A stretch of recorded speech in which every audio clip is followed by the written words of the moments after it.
What's up, everybody? Matt Kajeski here, back again with the Odd Shopper channel. It is January the 23rd, Monday. We'll be talking college basketball bets. Before we get started, make sure to hit that thumbs up button, subscribe to the channel, and hit the notification bell so you know when this and all other content goes live. If you're listening on podcast, please leave a rating and review over there too. That helps us a ton, so thank you if you've done that. And we are brought to you today by DraftKings Sportsbook. Phenomenal offer for you guys right now when you make your first deposit of at least $5 in DraftKings Sportsbook, and then you make a $5 wager on any game. You could do it on one of these if you'd like. You are automatically going to get $200 in the form of free bets. This is a no-brainer offer. It is $200 free in your account in the form of free bets. And all you have to do is click the link in the video description below, make that deposit, and your first wager of at least $5. The legal age for gambling in most states is 21 years old. And if you or someone you know has a gambling problem, please call or text 1-800-GAMBLER. All right, Monday night, but we have a fun slate tonight. We have a rescheduled game, Wisconsin Northwestern, and I don't think this is the best betting card, partially because it's a short slate. Mondays are generally short, but we do have a couple really good matchups. We're going to talk about them all. We won't have a bet on all of them, but I at least want to break it down from a betting perspective and then talk about some numbers you can maybe look for in the markets if there's some movement today. But one number I want to get ahead of, and one I've already taken, is Wisconsin versus Northwestern. Right now, you're finding Wisconsin as a dog +3. Northwestern's the home team. So you do have home court, of course, here. But the reason Northwestern and Wisconsin are playing tonight, and the reason we haven't seen Northwestern in a while, is because this team's had to reschedule a couple games now due to illness. This team has been so ill, they haven't been able to play their games, had to reschedule Iowa, reschedule Wisconsin.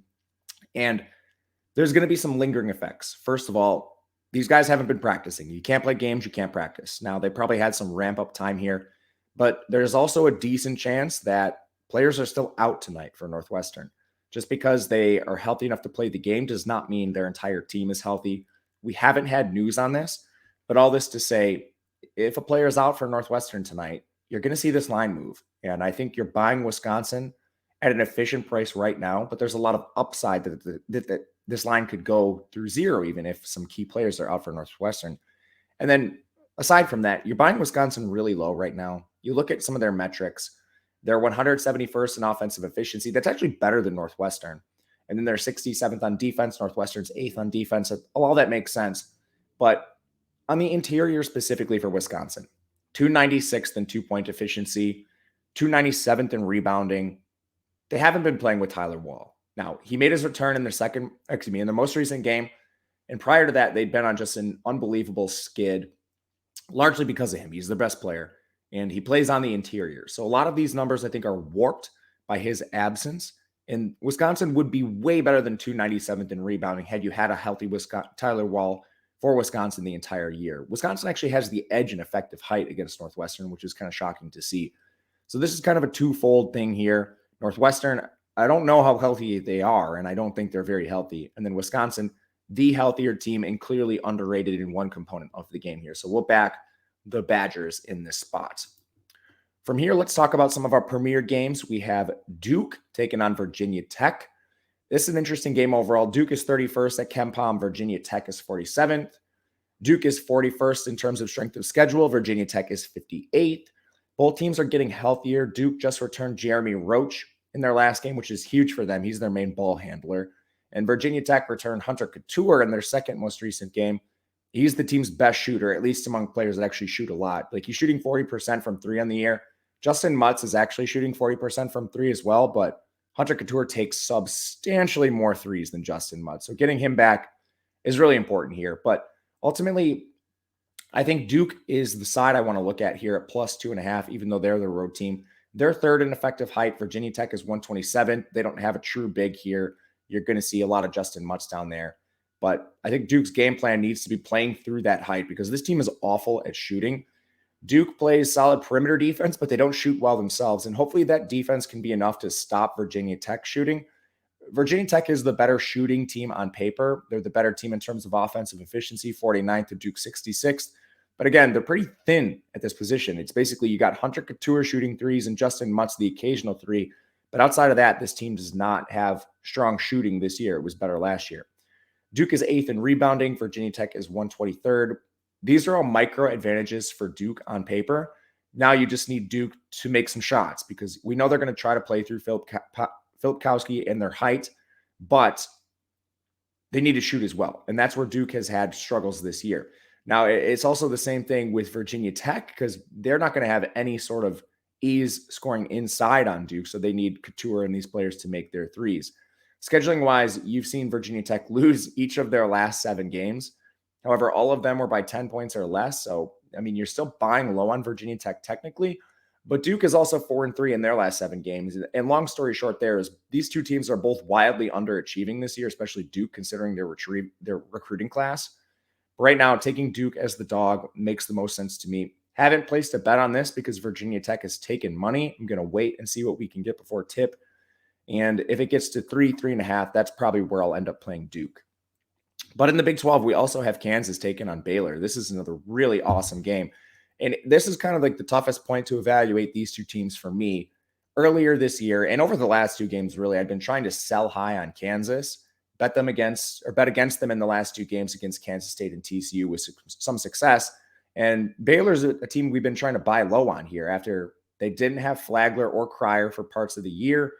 And they were clearly undervalued in the market, and they've answered in their last few games. But now has it gone too far? Because you have Baylor -2. Kansas has taken a lot of money, and I think that was the side at open. At 2, I'm hesitating a little bit here. Kansas is 9th in terms of KenPom ranking. Baylor's 14th. Strength of schedule, Kansas is 2nd. Baylor is 9th. Effective height, these teams are clearly pretty even. Kansas is 139th. Baylor's 104th. Rebounding, this is pretty clearly inside the top 100 for both teams too, but no team near really like the top 20 or anything like that. So neither team plays with a lot of size, but they've just been efficient on the glass. That's largely through like Jalen Wilson. But right now, in terms of stylistics, you have Baylor's the better offensive team. Kansas is the better defensive team. Both teams are pretty good at shooting threes in terms of three-point percentage. They're actually right next to each other, 68th and 67th. I think it might be a little easier to defend Kansas from that perspective because they really only have one shooter. Grady Dick is their only strong shooter from 3. A couple other guys that can do them occasionally. But on the other side, Baylor, Flagler, Cryer, these guys being injured, I think has been the reason we're buying low on them. Like you look at the drop-off for both of these teams from starters to their backups. And for Baylor, we've actually had to see this a couple games. Like going from Cryer or Flagler down to Dale Bonner or whoever these guys are on the bench is significant drop-offs.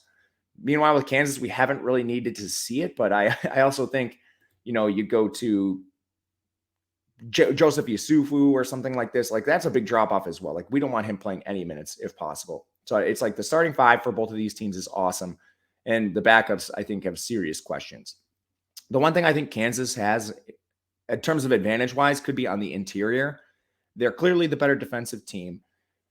Baylor doesn't have a lot of size, and Flo Thamba often will get himself in foul trouble. So if they lose him, you're talking about like really weak production. But they've actually gotten a lot out of KJ Adams this year, Kansas, that is. 6'7", he's playing mostly the 4, and he's been awesome on the interior for this team. Good defender. He's really good in terms of offensive efficiency. KenPom has him 143rd in terms of offensive efficiency overall at the position on the interior. His shooting percentage is awesome on the inside as well here. So just having an extra bigger body they can use has been key because they're going to need that. If you're playing through just 2 players like Grady Dick and Jalen Wilson, that's much easier to defend because you can look at the rest of their starters. Dywin Harris is a pretty good 3-point shooter right now, 43%, but he's only taken 35 of them on the year, which is concerning. And Kevin McCullough's been awful this year. He's been the worst player in terms of their starting 5. Good defender, I'll say that. He's very important for them on defense, but he's been atrocious on offense. So ultimately, I think we are buying low on Kansas a little bit here to kind of sum this all up, with Baylor overachieving and Kansas underachieving in the last couple games. But to me, the numbers moved enough where I don't think we can take it. If this gets closer to a pick 'em, I'm going to back Baylor. But right now, very efficient game. Wanted to talk about it. And, sometimes these books hang stale lines. If you can find a Kansas +3 or +2.5 right now, that might be worth looking at. I would check FanDuel. They often hang really delayed lines, whereas DraftKings and some of the other books will be a little sharper. So maybe a play on Kansas right now, but otherwise we'll look and see where this line moves. From here, we go to the Mountain West. New Mexico takes on Nevada. This is a really fun game overall. And I know a lot of people are going to have their eyes on Baylor, Kansas, but in between, I take a look at this game. It's going to be fun. For injuries, Nevada has been without KJ Himes for the season. He's done, but they've been pretty good without him. New Mexico's 44th overall per KenPom, 135th in strength of schedule. Nevada's 50th overall, so two pretty evenly matched teams. New Mexico, they're 150th in effective height. Nevada's 81st, which is really interesting here because New Mexico's 31st in rebounding. Nevada's 212th. Doesn't really make sense to me why there's that big of a discrepancy when Nevada actually has the effective height advantage. New Mexico also grades out better on offense and defense. They're on the road here. So I know we're talking about a lot of road teams we're backing, but offensive efficiency, New Mexico's 34th, Nevada's 89th. Defensive efficiency, New Mexico 52nd, Nevada 29th. I think there's a lot of advantages here for New Mexico. Rebounding was another one we mentioned. They're a team that also doesn't turn the ball over on offense. They generate a lot of turnovers on defense. And Nevada does not take care of the ball. They're 261st in turnovers committed. It's actually pretty bad for a team that's gotten this far in the year with this kind of success they've had. And then on defense, you really have a balanced defense for New Mexico, but they're better at defending the perimeter. 53rd in three-point defense. So if they take a lead, it's harder for teams to get back into the game against them. The one advantage that Nevada does have is on the interior, which is why it's so interesting to see them such a poor rebounding team. They've been able to score inside, and New Mexico doesn't defend that as well. I think that makes a lot of sense when you look at their roster. Not the tallest roster. You have Morris Udeze a lot playing the 5.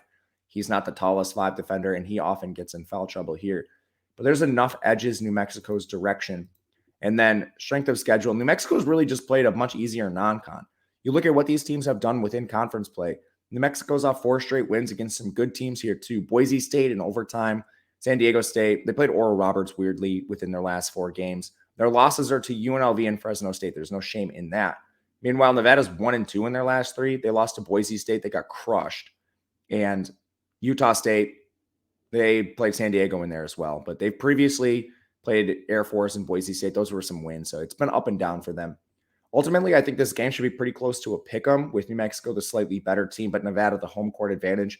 Plus 2.5 is slight value for me. So we'll be back in the Lobos here.